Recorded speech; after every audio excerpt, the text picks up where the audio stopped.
নমস্কার, স্কাই 18 বাংলা নিউজের বার্তালাপ অনুষ্ঠানে আপনাদের স্বাগত জানাই আমি সুস্মিতা। আজকে আমাদের এই বার্তালাপ অনুষ্ঠানে বিশেষ অতিথি হিসেবে রয়েছেন প্রাক্তন সরকারি কর্মী তথা আজকের দিনের একজন কংগ্রেস নেতা ও দক্ষিণ করিমগঞ্জ সমষ্টির একজন সম্ভাব্য প্রার্থী রফিক আহমেদ চৌধুরী মহাশয়। প্রথমেই আপনাকে ইংরেজি নববর্ষের শুভেচ্ছা জানাই। আমরা বেশি কথা না বলে আমাদের আজকের যে আলোচনার মূল বিষয় আমরা সেদিকেই এগিয়ে যাচ্ছি। আমিও স্কাই 18 বাংলার দর্শকবৃন্দকে শুভ নববর্ষের শুভেচ্ছা এবং আগামী যে বিহু আসবে সেই বিহু শুভেচ্ছা আপনার দর্শকবৃন্দকে দিয়ে আমি আমার বার্তালাপ আরম্ভ করব। প্রথমেই আমি আপনার কাছে জানতে চাইবো, আপনি যেহেতু দক্ষিণ করিমগঞ্জ সমষ্টির হয়ে বিধানসভা নির্বাচনে লড়তে চাইছেন, সেক্ষেত্রে বর্তমানে ওইখানের রাজনৈতিক পরিস্থিতি কেমন? দেখেন, আমি একজন সরকারি আমলা ছিলাম। আমি বরাকুলের পিডব্লিউডির দায়িত্বে ছিলাম। 2023 জানুয়ারিতে আমি রিটায়ার্ড হই। তারপর আমি সেন্ট্রাল গভর্নমেন্টের NITIDCL এর জেনারেল ম্যানেজার ছিলাম 2 বছর। দক্ষিণ করিমগঞ্জের যে ঠিক আছে, যে হেলদি কম্পিটিশন চলছে, কংগ্রেসের মধ্যে অনেক ক্যান্ডিডেট আছেন, অপোজিশন অনেক ক্যান্ডিডেট আছেন। জনগণ বিবেচনা করবে, বিবেচনা করে জনগণ একটা সুন্দর ডিসিশন দেবে। আপনি যেহেতু একজন সরকারি কর্মী ছিলেন, এখন আপনি চাইছেন রাজনীতির ময়দানে আসতে, হঠাৎ করে এই পরিকল্পনা কেন? দেখেন, আমি সার্ভিসে 1987 এর 1 এপ্রিল আসাম পিডব্লিউডি জয়েন করি। জয়েন করার সাথে সাথে আমার জনসাধারণের জনসংযোগ, পাবলিকের সঙ্গে জনসংযোগ, সাংবাদিকরা বন্ধুরা জানে আমি সার্ভিসও করেছি এবং সংযোগ রক্ষা করে চলেছি।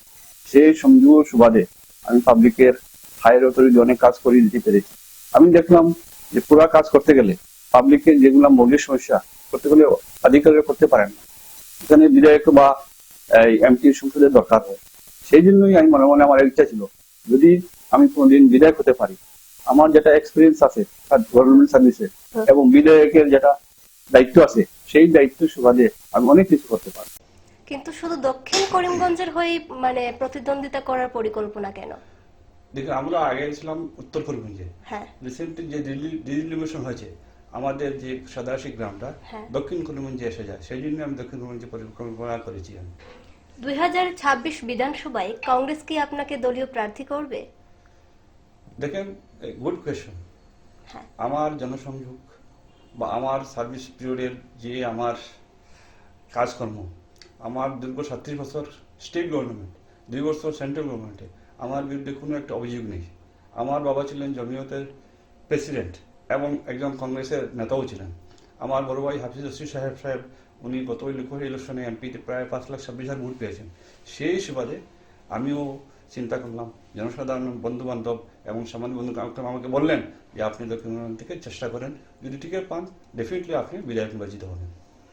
আপনি যেহেতু বলছেন যে আপনার পরিচিত অনেক আছেন, জনসংযোগ বেশি, এখন যদি আপনি প্রার্থী না পেলে নির্দল বা অন্য কোনো দলের হয়ে কি খেলার কোনো ইয়ে রয়েছে আপনার?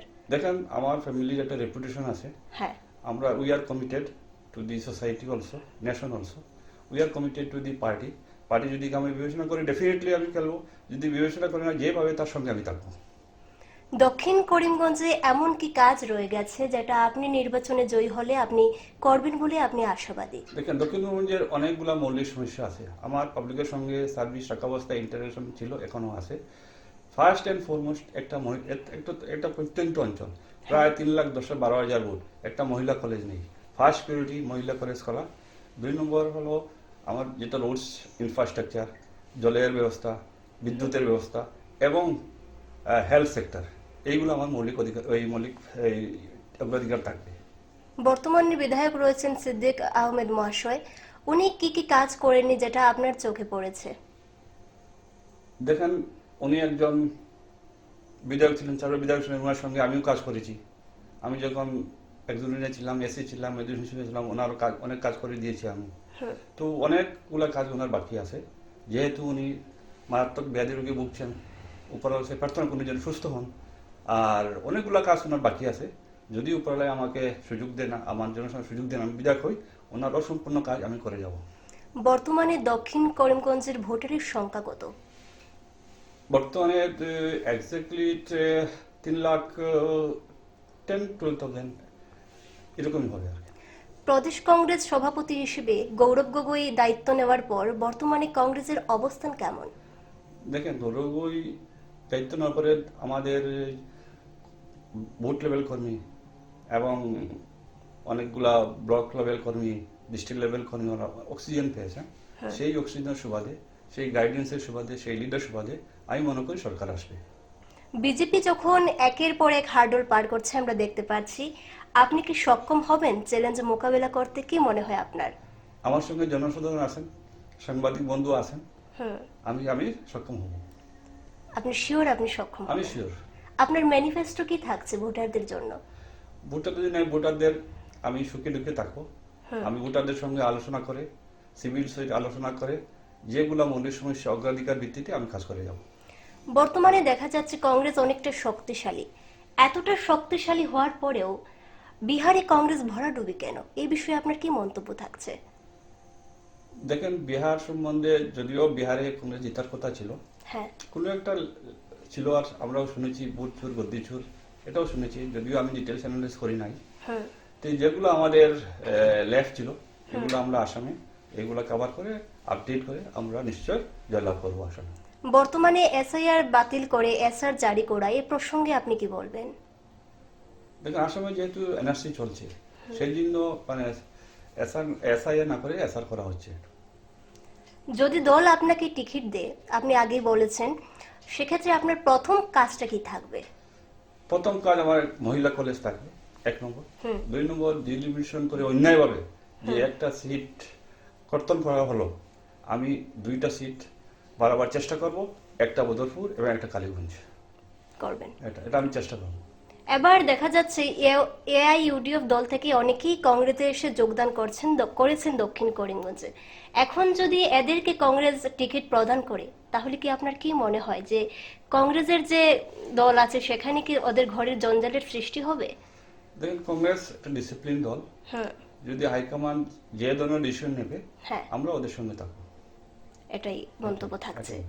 তো দেখা যাচ্ছে মাইনরিটির বেশিরভাগ ভোট রয়েছে দক্ষিণ করিমগঞ্জে, এটা আমরা জানি সকলেই। এখন বিজেপি কি মাইনরিটির ভোট পাবে? আপনি কি মনে করেন এই বিষয় নিয়ে? দেখেন, বিজেপি একটা পলিটিক্যাল পার্টির সব কমিউনিটিতে বেস থাকে, বেশি 2 to 3% পেতে পারে, এর থেকে বেশি পাবে না। এর চেয়ে বেশি পাবে না। ধন্যবাদ আপনাকে আমাদেরকে সময় দেওয়ার জন্য। আপনার কাছ থেকে আপনাদের দক্ষিণ করিমগঞ্জ সমষ্টির বিভিন্ন কথা জানতে পারলাম, এবং আপনি যদি নির্বাচনে জয়ী হন তাহলে আপনার কি থাকছে মানুষদের জন্য, জনসাধারণের জন্য, সেটা জানতে পারলাম। আমাদের শুভেচ্ছা রইল আপনার প্রতি। আমরা চাই আপনি ভালোভাবে জিতুন, জয়ী হন। ধন্যবাদ আমাদেরকে সময় দেওয়ার জন্য। এবং দক্ষিণ করিমগঞ্জ সমষ্টির আমাদের মধ্যে উপস্থিত ছিলেন একজন প্রার্থী, যার কাছ থেকে আমরা জানতে পারলাম এবারকার 2026-এর বিধানসভা নির্বাচন নিয়ে নানা কথা। ধন্যবাদ জানাই ওনাকে। এবং আমাদের আজকের এই বার্তালাপ অনুষ্ঠান আজ এই পর্যন্তই। আমরা আগামীতেও এমন অনুষ্ঠান নিয়ে আপনাদের সামনে আসব। ধন্যবাদ। আমিও ধন্যবাদ জানাই আপনার দর্শকবৃন্দকে। ধন্যবাদ।